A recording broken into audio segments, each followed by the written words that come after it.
أنفسنا ومن سيئات أعمالنا من يهدي الله فلا مضل له ومن يضلل فلا هادي له وأشهد أن لا إله إلا الله وحده لا شريك له وأشهد أن محمدا عبده ورسوله صلوات الله وسلامه عليه تسليما كثيرا. أما بعد فإن خير الكلام كلام الله وخير الهدى هدى رسول الله صلى الله عليه وسلم وشر الأمور محدثاتها وكل محدثة بدعة وكل بدعة ضلالة وكل ضلالة في النار. I want to remind you, brothers, as I always do in this masjid, about the importance of the etiquettes of the masjid, the adab of the masjid, because the Prophet ﷺ used to place a lot of importance and emphasis on the issue, how the Muslim should conduct himself in the masjid and what he should not do. You're not going to have in the Christian religion, in the Jewish religion, Sikh, Hindus, you're not going to have any religion clear laws that determine and dictate everything that a person needs to know concerning what to do and what not to do in the place of worship. In our religion, this deen, you cannot scream and shout out if you lost something. Did anyone see my keys? Did anyone see my shoes? Did anyone see my jacket? I lost a book.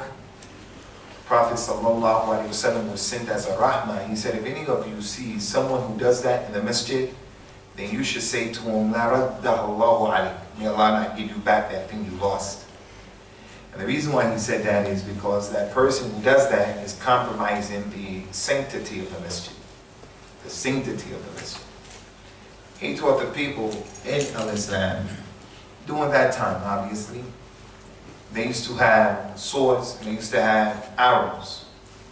So he used to tell the Muslims, hey, if anyone comes to the masjid, any masjid, come to the masjid, then you put that arrow inside of the house of the arrow. And you put the pointed part down inside of the thing for clear reasons so that you don't accidentally stick someone, hurt someone. He said, and if you don't have that thing, if you don't have it, because some of them didn't have it, he said, you take the point of the arrow and put it in your hand here. You hold it here and not the other way. The pointy end is out and you're holding it here. No, he said, you grab that part like that and you walk around like that when you come to the masjid. Again, because the person may trip and then he stabs himself. Someone may run into him and he accidentally stabs him, knocks his eye out. That's in the masjid. There are many do's and don'ts in the masjid. Many. Giving a class about the do's and the don'ts of the masjid is a class that the Muslims need, especially on Jummah. They need that class because something as simple as this is not really understood by many people. So there are many things that we should not do in the masjid. You know, in our religion we have what's called the hudud, corporal punishment. When someone does something, the corporal punishment will be put on that individual because of the indiscretion that he fell into, the hudud. Muhammad told the people, sallallahu alaihi wasallam, la tuqimul hudud fi masajidillah. Don't do the hudud in the masjid. It's not for that. It's not permissible to do the hudud in the masjid. Can't do that.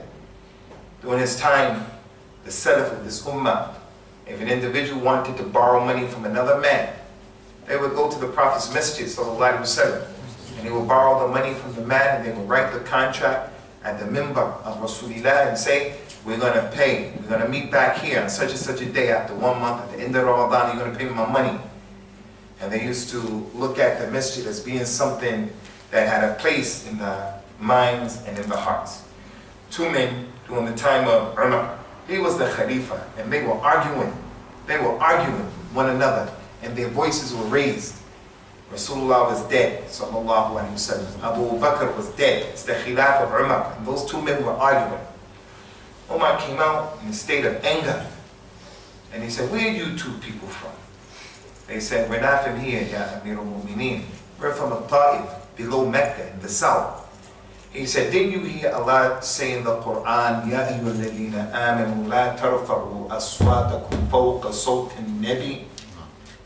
Don't raise your voices above the voice of the Messenger of Allah, sallallahu alaihi wasallam. And Prophet Muhammad wasn't even here, he was dead. But he's buried over there.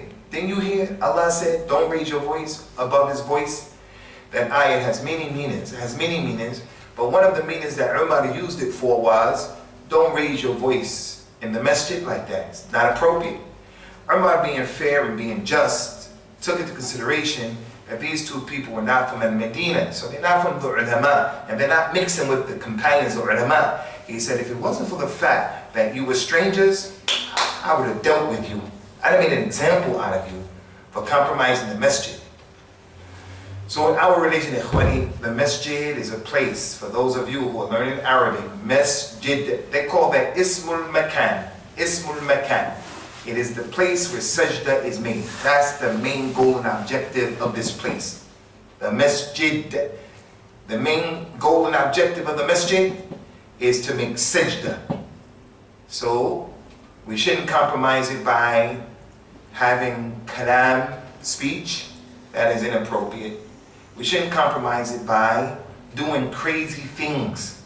Now sometimes, Islam, is a religion that is balanced. It's always a religion that's balanced. So there's a time and a place for everything. On the day of the Eid, when the Muslims were celebrating, the Prophet allowed, sallallahu alaihi wasallam, some of his companions from Ethiopia, the Ahbash, they were very good with their spears and things like that. He allowed them, go ahead in the masjid and do your thing that you do. So like a dance that they was doing, like a warrior dance, showing people this is how good we are with our swords and our spears. And he allowed Aisha to watch that. So there's a time and a place for everything. The day of the Eid, as he said, sallallahu alaihi wasallam, Yawmul Eid, Yawm Shurban wa Aklin. It's a day of eating and drinking. It's a day of having a good time. It's not the day to be arguing with people, upset. It's a celebration. So I can't say he suspended the hurma or the sacred nature of the masjid. He didn't suspend it, but he loosened it up a little bit. He loosened it up because there's a time and a place for everything. So when the masjid becomes a place where in the Ramadan we're going to eat and things like that, no problem. We're going to loosen it up a little bit, but are we going to throw food at each other and have a food fight in the masjid? We're not going to do that. We're not going to do that.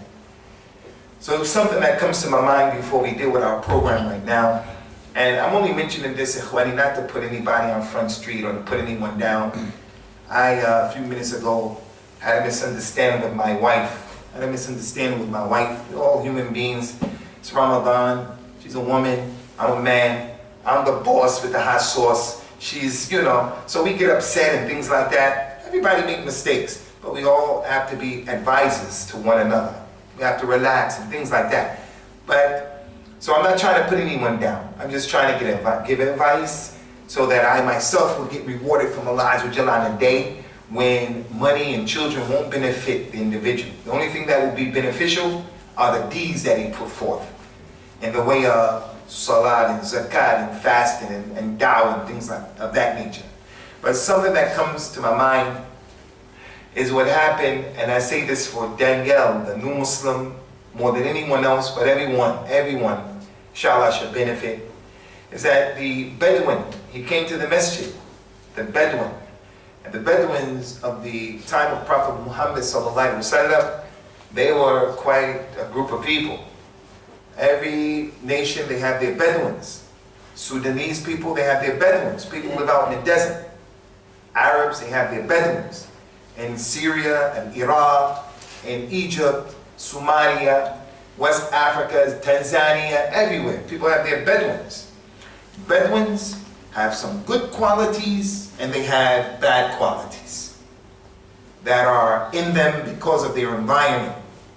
He said about the Bedouins, sallallahu alaihi wasallam, in Afghanistan, in Pakistan, the people live far, far, far away from the metropolitan areas. Wherever you go, you'll find people live far, far away, nomads. He said, "Men beda Jaffa." Anyone who lives far, far away, like that, in the Badia, in the desert, far away, he's going to be hoarse. He's going to be coarse. He's going to be tough. He doesn't have like the social skills that someone who lives in the city would have. Where I live at in America, people down south are like that.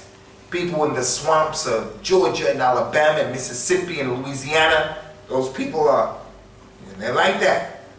They're coarse. Not all of them. But the Bedouins also have some good things that people in the city don't have. That Bedouin in Algeria, in Morocco, that Bedouin, he's easy with a little bit. You bring him to your house and you don't have a bed to sleep on for him, he'll say, "No problem, no problem. I'm going to roll my shirt up and put my shirt as the pillow and I'm out." That's how he is. He's happy with a little bit. So they have good qualities and they have some qualities that are a problem. From their good qualities during the time of Rasulullah sallallahu alaihi wasallam was, what you saw was what you got. What you see is what you get. They come straight to you and they just say what is on their mind. Abdullah ibn Abbas said, we the companions, we used to love it when the Bedouin would come from the desert, because he would come from the desert and he doesn't have a lot of time. He would just go and say, "Ya Rasulullah," and he would ask him the point. And sometimes it was sensitive, the issue. Things connected to the private parts, things connected to sex, things connected to things like, how is someone going to know about pass and win? Everyone's going to be afraid of asking that question. And what about pass and win? Everyone, I don't want to be disrespectful. The Bedouin will come and say, "Ya Rasulullah," and they'll ask that question. So anyway, the point is, there was a Bedouin who came into the masjid in the famous incident, and he exposed his private parts, his aura, in front of all of the people, and he urinated in the masjid, in front of all of the people. He just urinated. Now that gives you an indication and the idea of the mentality of the Bedouin. Who's going to do that? Even out in the street, if we're walking in the street, and we see someone in the corner doing that, in the street, we're going to say he doesn't have any adab. What is he, drunk, crazy? He doesn't have any adab. What about inside of the masjid, the place of worship? That mentality tells you a lot about that individual. So he exposed himself and he stooped down and he started urinating in front of everybody. Those companions naturally wanted to go and deal with him. What are you doing? They went to deal with him. Prophet Muhammad said, "No, leave that man. Let him finish. Leave that man. Let him complete what he's doing." And that's from the understanding of Prophet Muhammad sallallahu alaihi wasallam about managing the problem. Managing the problem. There is a problem. There's a problem. There's nothing wrong with you responding to the problem, but the question and the challenge is, how do you respond to the problem? So look what the Prophet did, sallallahu alaihi wasallam. He managed it. He knew if the people went to grab that man to start pouncing on him, then the urine, the najasa, akramakumullah, is going to spread to a further area. It's going to get on him, going to get on him, going to get on him, it's going to get all over the masjid. Whereas right now, it's just going in one spot right now. It's just in one spot right now.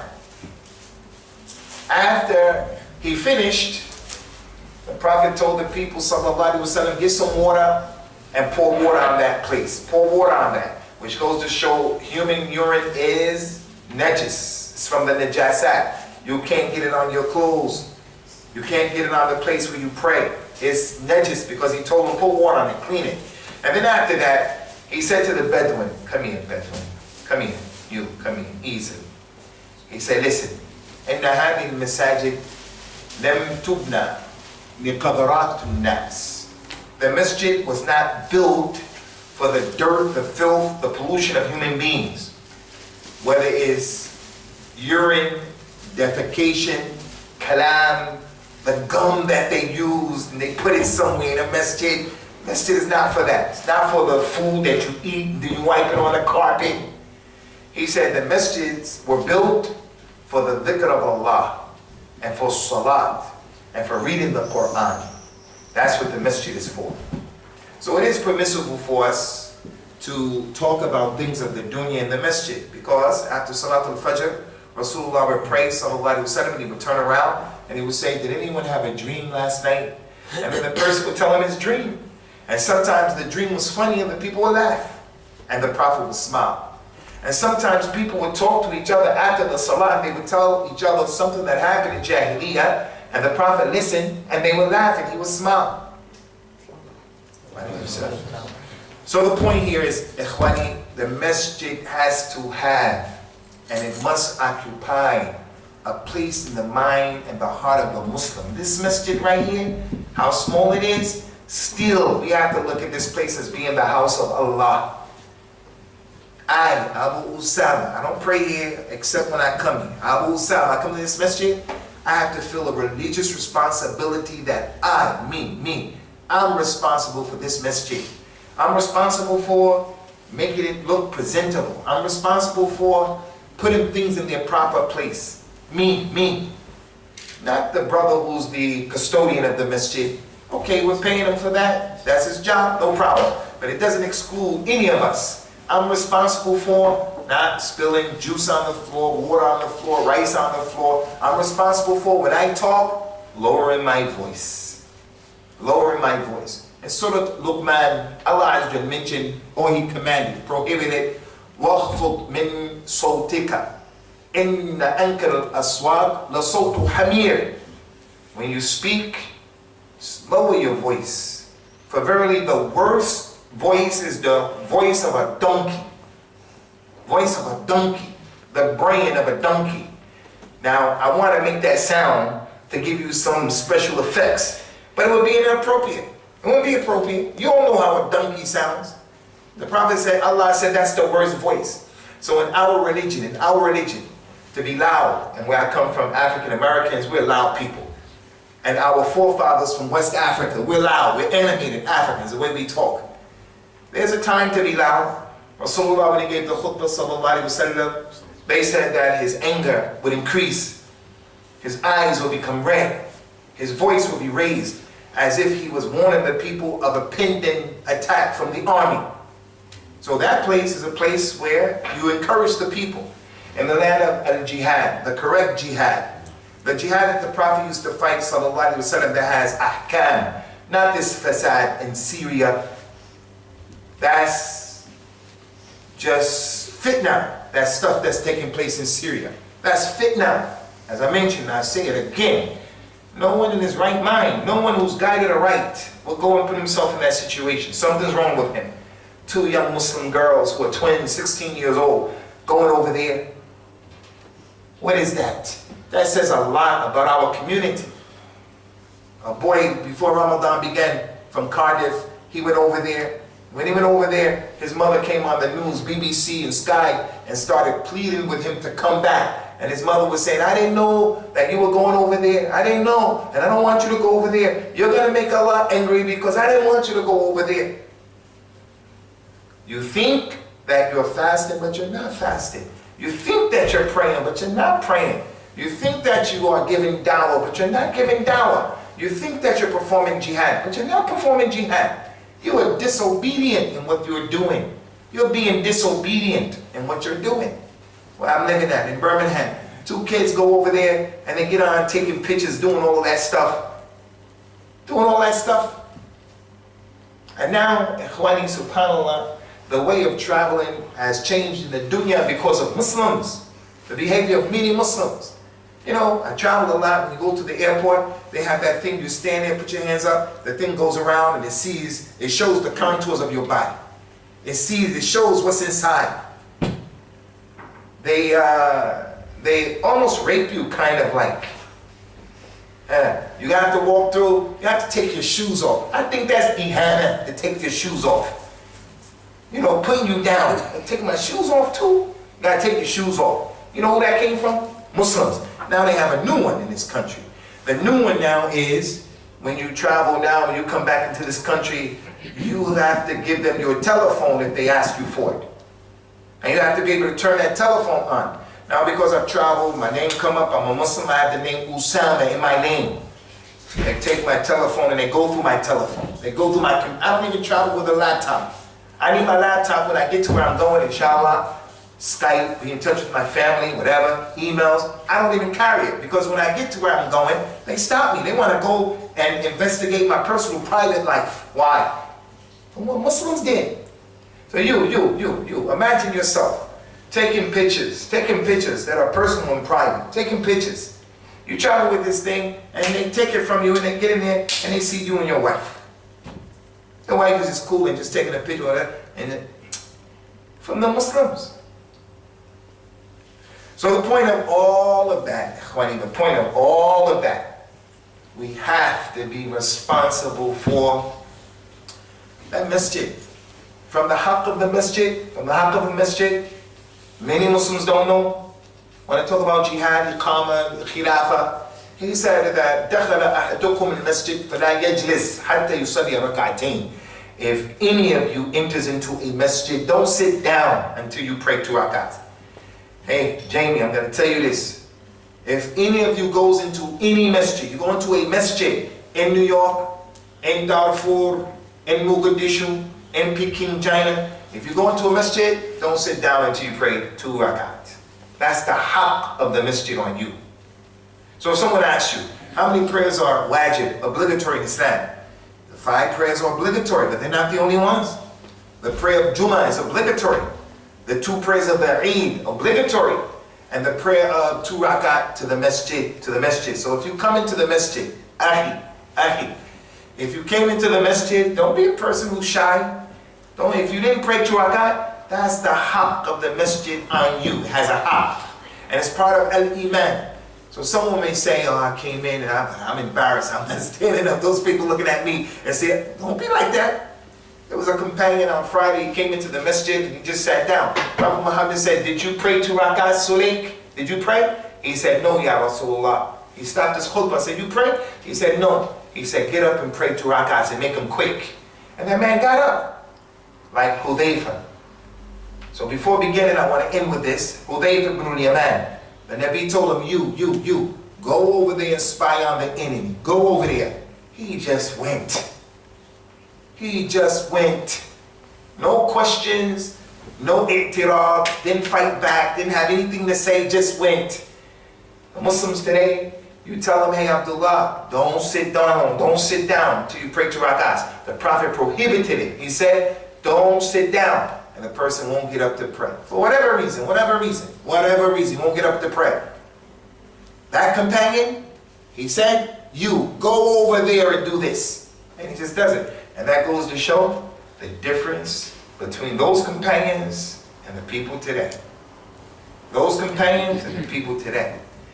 Those companions, Jamie, those companions, the companions around Prophet Muhammad sallallahu alaihi wasallam, they are the ones who we have to look at and try to mold our lives after them and try to be like them. May Allah Ta'ala put us with them in the Jannat al-Firdaus. Concerning getting the most out of Ramadan, a lot can be mentioned, but we just want to complete some of what we said today, and a lot can be said in the way of just trying to elucidate and educate and give some insight into a lot of issues that people sleep on these issues because lack of knowledge or whatever. A lot of opportunities in the month of Ramadan to get rid of a lot of the sins and the mistakes that we made. Some incentive to come to this masjid, inshallah, for Salatul Taraweeh, which is from the Sha'air of Al-Islam. We talked today about Salatul Hajjah. Salatul Hajjah. I have to say this and make it very clear. Ikhwani, Salatul Hajjah, there are some ahadith that say if you want to make Salatul Hajjah, it's 12 rakats. You do 2 rakat, and then in sajda, you read La ilaha illallah and Surah Al-Fatiha 7 times, you do this, you do that. That hadith is fabricated. There's no Salatul Hajjah 12 rakats. So if you are motivated and you go back to Google and you put Salatul Hajjah in Google and it comes out, here you say, Usama says Salatul Hajjah. That 12 rakats Salatul Hajjah is not real. It's a fabricated hadith. Someone lied down in Mustafa sallallahu alaihi wasallam. Salatul Hajjah is any 2 rakats that you make. Right now, read in the masjid, that could be your Salatul Hajjah. The 2 rakats, the Sunnah of Fajr, that could be your Salatul Hajjah. When you pray tonight, inshallah, Salatul Taraweeh, the Imam starts those two, your Salatul Hajjah. You, just in your house, make a good wudu, and then do 2 rak'ahs, and then make the dua just because it's Salatul Hajjah. It's not 12 rak'ah. There are other prayers that are considered to be Salatul Hajjah as well. Like the hadith of Abu Bakr radiallahu anhu that was collected by Imam Ahmed in his Musnad. The Prophet, he mentioned sallallahu alayhi wa sallam, and this is muhim, ikhwani, very important. Ma min abdin yudnibu dhanban thumma yatawadda'u fayuhsin at-tuhur thumma yaqum fayusalli rak'atayn thumma yastaghfir Allah lidhalika dhanba illa ghafara Allah lahu. He said, there is not a slave, man, woman, old, young, rich, poor, Arab, non-Arab. There is not a slave who commits a sin. A sin is general. Big sin, little sin, something detestable, heinous. There's no slave that commits a sin and then he makes wudu, and he makes a good wudu, and then he prays 2 rak'at, and then after those 2 rak'at, he asks Allah to forgive me for that sin that I committed, except that Allah Azza wa Jalla will forgive him for that sin. Some of the ulama call that from Salatul Hajjah, because he asking Allah Azza wa Jalla, forgive me for what I did.